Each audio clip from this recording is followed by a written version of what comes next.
안녕하세요. 처음 성도 여러분 반갑습니다. 김관우 목사입니다. 눈꽃 뷰티 함께 하도록 하겠습니다. 사람의 마음은 우리가 정말 모르죠. 열 길 물길을 알아도 한 길 사람 속은 모른다는 것이 그런 것처럼 사람의 마음은 진짜 우리가 모르는 것 같아요. 짐작하다가도 또 틀린 경우가 많고 서로가 너무 다르고, 그래서 사람의 마음은 참 어렵습니다. 그래서 하나님만 아시는데, 그래서 우리가 억지로 사람의 마음을 다 알려고 해서는 안 됩니다. 결국 이제 틀릴 가능성이 있기 때문이죠. 하나님의 마음을 알려고 애써야 되는 게 우리의 이제 올바른 생각이죠. 사람의 마음을 움직이는 것은 하나님의 사랑의 마음이 있으면 움직이기 때문에, 우리가 어떤 사람의 마음을 움직이려고 할 때나 그 사람의 마음을 얻으려고 할 때 반드시 하나님의 마음을 알아야 사람의 마음을 알 수 있는 것이죠. 오늘도 그런 마음으로 주의 마음을 깨닫는 그런 묵상의 시간이 되었으면 좋겠습니다. 오늘 디모데후서 2장 14절부터 26절까지 말씀 함께 보겠습니다.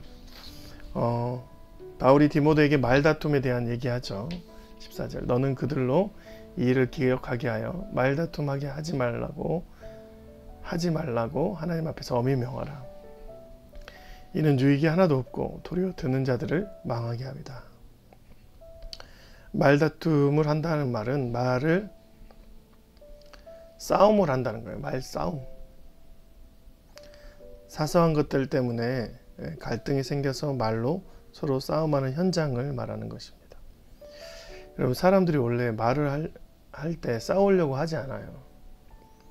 모든 사람들은 말을 할 때 친해지고 싶고 화합하려고 합니다. 그런데 그때 거기에 자신의 의견이나 생각이 차이가 나면 갈등이 일어나죠. 갈등이 일어난다고 쉽게 싸움이 발생되지 않습니다. 갈등이 일어나고 그 갈등이 자기 의견이 관찰되지 않고 감정이 안 좋아지면 그때야 감정 처리가 되지 않으면서 싸움이 되는 것이죠. 싸움을 했다는 것은 이 감정이 처리되지 않은 공동체를 말하는 거예요. 상대방이 감정이 틀어지는데도 불구하고 그 감정을 치유하거나 만질 생각을 하지 않는 것이죠. 그래서 결국 이렇게 싸움을 한다는 것은, 말다툼을 하는 것 자체가 어떤 교회의 기능이 마비됐다라고 할 수가 있어요. 그래서 교회는 말씀 위에서, 진리 위에서 분별돼야 되는 것이죠. 너는 진리의 말씀을 옳게 분별하고 부끄러워할 것이 없는 일꾼으로 인정된 자로 자신을 하나님 앞에 드리기를 힘쓰라 했습니다.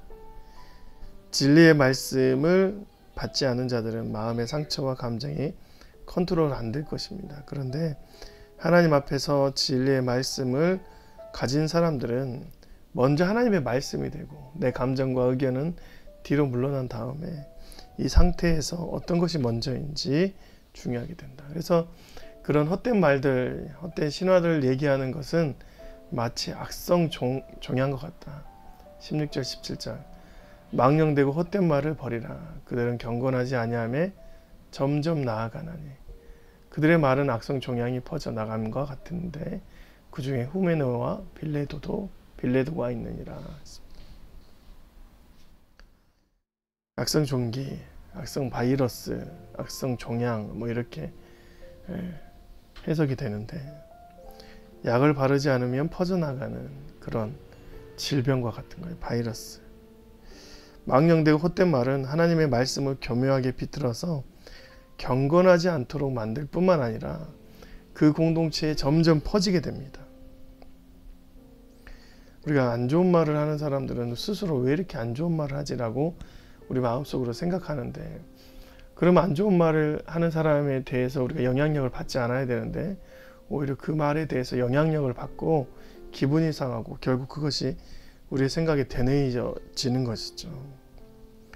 반드시 영향이 있습니다. 그래서 우리가 상대적으로 주의 말씀을 강건하게 받는 사람들은 이런 헛된 말에서 주의가 된다, 분별이 된다 라고 얘기를 하는 것이죠.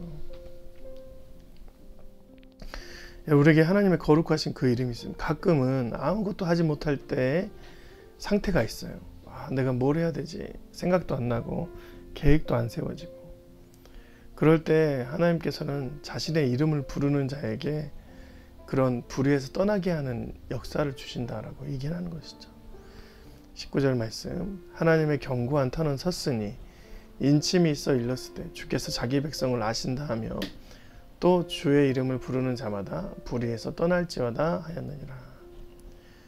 주의 이름을 부르는 자마다 주의 불의에서 떠나는 역사가 일어난다. 하나님의 터전 안으로 하나님 백성을 부르시고 그 부르신 상태에서 어떠한 상태가 되더라도 주의 이름을 부르면 그 상태에서 불의에서 떠나는 일들이 일어난다.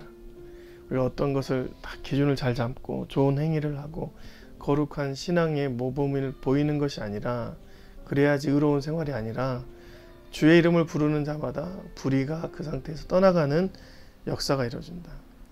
그래서 하박국이나 사도행전은 주의 이름을 부르는 자에게 구원이 임한다라고 얘기를 하는 것이죠. 주의 이름에는 그 힘이 있습니다. 하나님의 이름을 왜냐하면 하나님과 우리 관계가 그냥 성도와 창조 신의 관계가 아니라 자녀의 관계이기 때문이다. 아버지와 자녀의 관계. 영적인 아버지인 하나님께서 하나님의 자녀들의 그 부름소리를 들으시고 주변에 있는 안 좋은 것들을 털어내 버리시는 것이죠.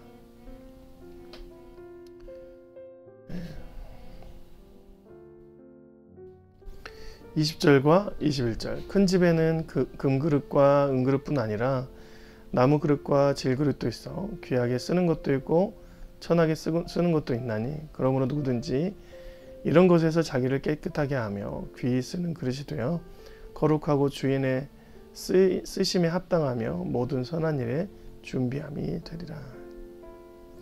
이 말씀은 그릇의 재질이 중요한 게 아니다. 금그릇, 은그릇 다 있고 나무 그릇, 질그릇 있어도 귀하게 쓰여지고 천하게 쓰여지는 것이 있다. 여러분, 금그릇이 있는데 그 금그릇이 10년 동안 한 번도 손을 안 댔다 생각해 봤어요. 주인이 귀하게 보고 있는 것이 아닙니다. 근데 나무 그릇인데도, 그 질그릇인데도 그 가운데 주인이 매일 그것을 통해서 사람을 살리는 약을 담아서 주는 것을 생각해 보세요. 그러면 주인은 이 나무 그릇, 질그릇을 더 귀하게 사용하고 있는 것이죠.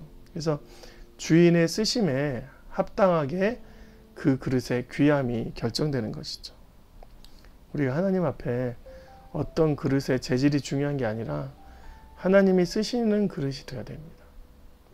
하나님이 우리를 쓰시기에 합당하면서 즐겨 하시는 그릇이 되어야 돼요. 그런 그릇이 되었을 때 우리 하나님 나라에 사용되어지는 충성된 일꾼이라고 생각됩니다. 오늘도 주의 말씀으로 강건해지시길 주님의 이름으로 축원드립니다. 고맙습니다.